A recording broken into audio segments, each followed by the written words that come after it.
Okay, as we continue with exercise 1E, we're going to need to explore some of these identities that we had previously, and we're going to want to manipulate them a bit further so that we can use them later on. So we're going to use the two that I've left here in black rather than in grey. And what I'd like to do to both of these is I want to rewrite them in exponential form, and then I want to make sine n theta and cos n theta the subject. So I'm going to start off with this first one here. In exponential form, this would be e to the I n theta plus e to the minus I n theta equals 2 cos n theta. And so I'm going to half this to make cos n theta the subject. So I get a half e to the I n theta plus e to the minus I n theta is equal to cos n theta. I'm going to do the same thing with the other one, which is this one here. So z to the n is e to the I n theta minus e to the minus I n theta is equal to 2I sine n theta. These are from ones that we've used before, okay? So I'm going to make sine n theta the subject. So I get 1 over 2I equals e to the I n theta minus e to the minus I n theta is equal to sine n theta. So in particular, these ones here and here are going to be very useful. But I wanted to do the other form for a particular reason as well. So I've said things to note about these is that the indices are the same but negated. So one is positive and one is exactly the same but negated. N is just going to be any number, okay?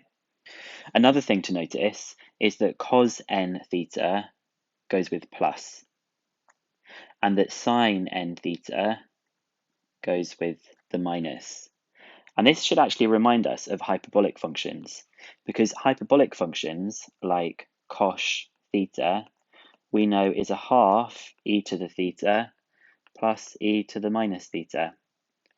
So cos of I theta is 1 over 2 e to the I theta plus e to the minus I theta. And even more than that, cos of I n theta is a half e to the I n theta plus e to the minus I n theta. So we can see these connections, and it's a similar kind of connection with sine theta. We know that sine theta is a half e to the theta minus e to the minus theta. And so sine of ni theta is a half e to the minus I n theta, to the I n theta minus e to the minus I n theta.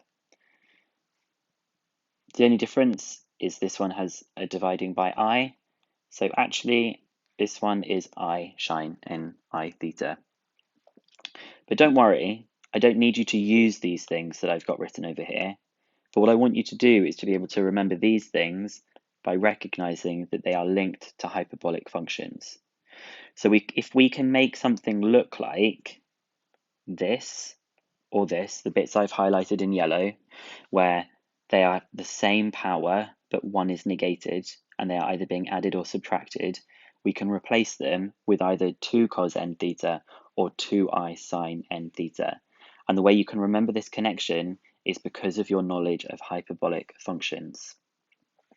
So you're going to have to trust me now about why you're going to be doing this, but we're going to learn how to create expressions in the hyperbolic form. And this is what I mean by the hyperbolic form. These bits that are in the red box and the blue box here. Okay, we're going to actually be interested in doing the blue box. I call them the hyperbolic form because they are clearly very similar to the hyperbolic functions that we have here. And this is part one, where we're going to be dealing with expressions and particularly fractions that have got a 1 plus, a 1 minus, or a minus 1 in them, where the coefficients of the e part are 1. So it's going to be true for this one because I have an e, I don't have a coefficient in front of the e and it's just being subtracted by 1. Again here, I don't have a coefficient for e and it's just got to subtract 1. And again here, I've got nothing as a coefficient for e and a subtract 1. and I've got nothing as the coefficient. Well, I've got 1 as the coefficient for e, and it's a +1. And we're going to try and manipulate these three things to see what trig equations we can, what trig expressions we can do. Okay. Now, the trick of how we do this is to try and create this pattern that I have here, where I have 1 power and then its negated power, 1 power and its negated power. The trick how we do this is by multiplying the top and bottom by a half of this one's power, but negated. Let me show you what I mean. If I multiply this by e to the minus I theta, and I multiply the top by e to the minus I theta, I want you to see what happens to the denominator. Well, I would multiply this first bit here by e to the minus I theta, and that would produce e to the I theta. When I multiply it by -1, I would then get e to the minus I theta. So I multiplied the top and bottom by half, not by half, but by e to the power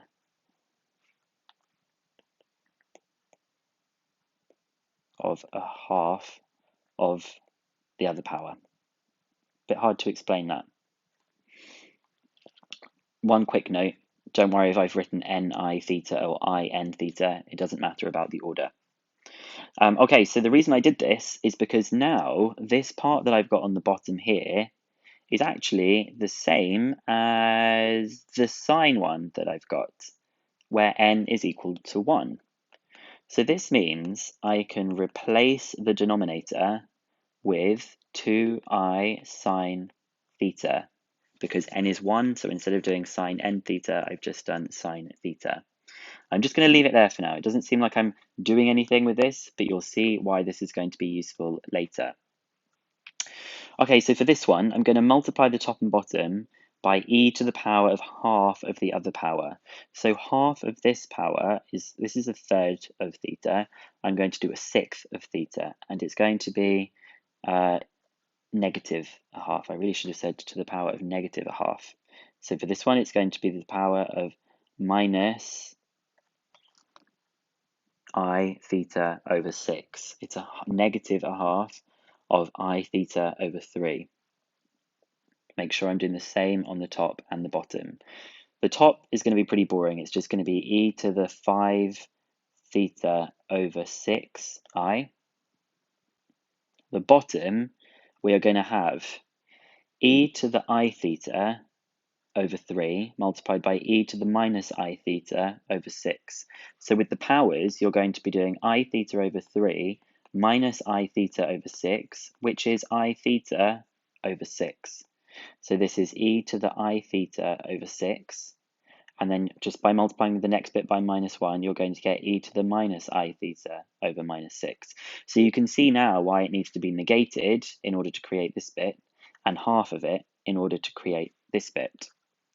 So the numerator will remain as e to the 5 over 6 theta I, but the denominator is going to look most similar to the ones I've highlighted in yellow, but this time n is 5 over 6. So I can replace it with 2i sine of 5, not 5 over 6, just theta over 6, because down here you can see I've got theta over 6, theta over 6. So n in this case is going to be a sixth, or over 6. And again, I'm not going to do anything extra to this. I'm just going to leave it. So I'll highlight in yellow the same bit that I used the pattern for. And I'm going to try this one more time. This time I'm going to do it with this expression. Now, I'm going to multiply the top and bottom, just dealing with the denominator to begin with, by e to the power of the negated version of half of the other power. And so for the denominator, I'm going to get e to the 2i theta minus e to the minus 2i theta. And in the numerator, I'm going to get e to the minus 2i theta, just stick with me, I'm going to not expand this, e to the 5i theta plus 1. I don't think I want to expand that. No. Okay, so the denominator is going to be easy. It's just going to be 2I sine 2 theta, okay? Because that's the same bit as the yellow bit. Now what I need to try and do for the top part is I need to come up with the same kind of balance for this e to the 5I theta plus 1. Now let's explore this separately. I need to factorize this so that I can make the thing inside the bracket use one of these patterns that I've got up here in the blue box.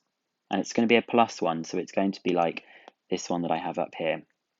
So I somehow need to change this so that the bits that go inside the bracket are going to have the same power. So what could I bring out as the power?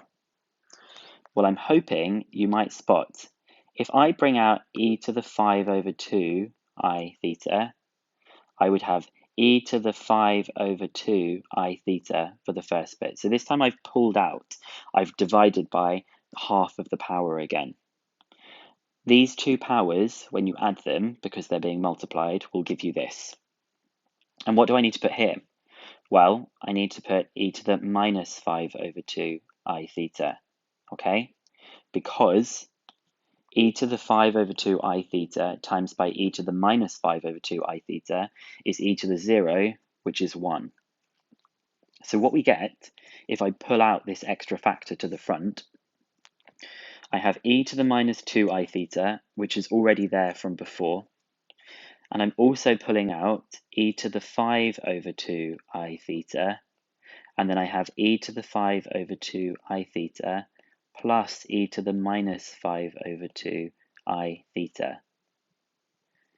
And so what I have is the denominator is 2I sine 2 theta.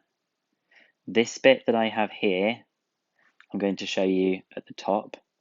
It looks like this one, but n appears to be 5 over 2 theta. So it is going to be 2 cos 5 over 2 theta. And all I need to do is to simplify this power that I have at the beginning. So I have minus 2 plus 5 over 2 I theta, which is just going to be a half I theta. So it is going to be I theta over 2. And that's the most simplifying that we can do with this. Actually, I guess I could do a bit more, and I am going to go a bit further. I could cancel the 2's on the top and bottom, like this. And I could also get rid of this I in the denominator by multiplying by I on the top and bottom. Well, when I multiply by the bottom on I will get a minus. So I'm just going to bring that minus to the top. And there's also going to be an I because I multiplied the top by I. So it's going to be minus I, e, I to the theta over 2, cos of 5 over 2 theta, all over sine 2 theta. And that's about as much simplifying as I can do for that bit that I've got there. And I'm going to try and use this technique to help me to answer some of the next questions. And if you're finding this hard, this is tough. Okay, this is really difficult. But this technique that I've just done in this one, and this one, we're going to be using them now in some problems. So I think I'm going to do this problem to begin with, and then we'll separate the video into a different one. Okay, this is a tricky example using several of the skills that we've learned so far. So this time we have been told that z is equal to this thing, which is e to the pi over n I. And we want to show that the sum of this series is equal to 1 plus I cot pi over 2n. Well, let's just gather some of the bits of information we can see from this series. First of all, the first term is 1, and the common ratio here is z, which is e to the pi over n I. And you can see in this list that there are n terms. So we're going to want this being up to n. And I'm going to use this formula, this one that I've got at the top, but remember I usually adapt it so that I say that it is a r to the n minus 1 over r minus 1, but it won't really make a difference if you don't adapt it. So the sum is going to be equal to, let's just call it the sum of n, is going to be equal to 1, so I'm not going to write that, r to the n, so that is e to the pi over ni, all to the n, minus 1 over r, which is e to the pi over n I, minus 1. Now this thing that we have here, if you think about the powers being multiplied, you're just going to get e to the pi I. So you have e to the pi I minus 1 over e to the pi over ni minus 1. Now as soon as you see something that doesn't have n or theta in it, you should actually just evaluate what that is. So e to the pi I, well pi is actually over here, isn't it? That's going to be pi. So e to the pi I is actually just minus 1. So it is minus 1 over e to the pi over ni minus 1, which we can simplify as negative 2 over e to the pi over ni minus 1. Now this should look familiar. This should look like one of these ones that we have been doing earlier on. Okay, it should look something like this one or this one, where what you do is you multiply the top and bottom by e to the power of a negative a half of the other power that is there.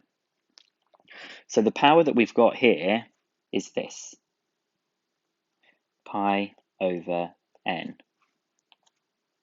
And we're going to do the negative a half of that. So I'm going to multiply that by a negative a half, which is going to be minus pi over 2n. So I'm going to multiply the top and bottom by e to the power of minus pi over 2ni. E to the minus pi over 2ni. Okay, this is a tough question. So the numerator is minus 2 e to the minus pi over 2ni. And the denominator is going to be, well, the powers here are going to be, for the first bit, e to the pi over ni multiplied by e to the minus pi over 2ni. So you're trying to do pi over n minus pi over 2n. Hopefully you can just intuitively see that this is just going to be pi over 2n, but if you think about multiplying the top and bottom by 2 there, you will just get pi over 2n. So that's e to the pi over 2ni minus, because you're now multiplying it by the minus 1, e to the power of minus pi over 2ni. Okay, the numerator, we're just going to keep it as the same for a second. The bottom, though, they have the same power that has been negated, and it has been a subtraction, which means that we can use one of the earlier identities. So it is going to be this one that I have here. They have the same power, but they've been negated, and it's negative. So this reminds me of the hyperbolic sign, so I can replace it with 2i sine n theta. Just a little bit further down. So I can replace this bottom with 2i sine of, now n in this case is pi over 2n. So I can replace it with sine of pi over 2n. I think that's good for now. Yeah, okay. So we're kind of nearly there. It's just like to know what you need to do. Now you may have seen me in a previous example, I cancelled out the 2's. And I'm also going to multiply, to get rid of this I on the bottom, I'm going to multiply the top and bottom by I. So I'm going to have minus I e to the minus pi over 2ni all over I times I is minus 1 over minus sine of pi over 2n. So looks like we might be able to write out this top expression here in its modulus argument form. So that is going to be minus I cos of minus pi over 2n plus I sine minus pi over 2n, all divided by minus sine of pi over 2n. So the negatives are going to cancel, so I can ignore the negatives for the moment. So I have Hang on a sec. I wonder if I've made a mistake, because I don't think those negatives should have cancelled.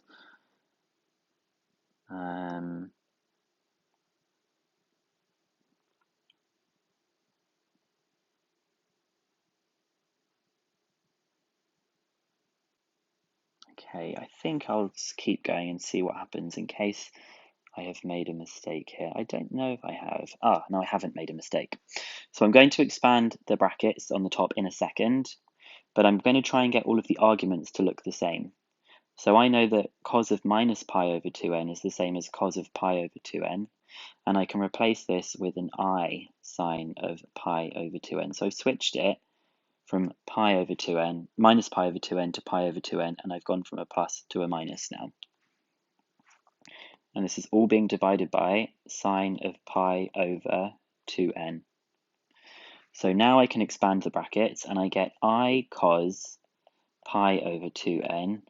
Now I've got a minus I times I, which is a minus I squared, which is just a plus sine of pi over 2n. And all of this is being divided by the sine of pi over 2n. So hopefully we can see I've got this bit, which is a cos divided by sine, which is cot, and it has an I. So it's I cot of pi over 2n, plus this bit, which is a sine divided by sine, which is 1. And I think that is what they wanted. 1 plus I cot pi over 2n, 1 plus I cot pi over 2n.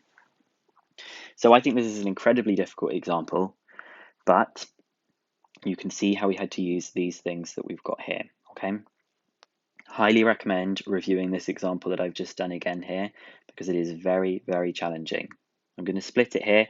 You can actually now just do question 1 from exercise 1E. That's really the only thing that's similar to this in the book.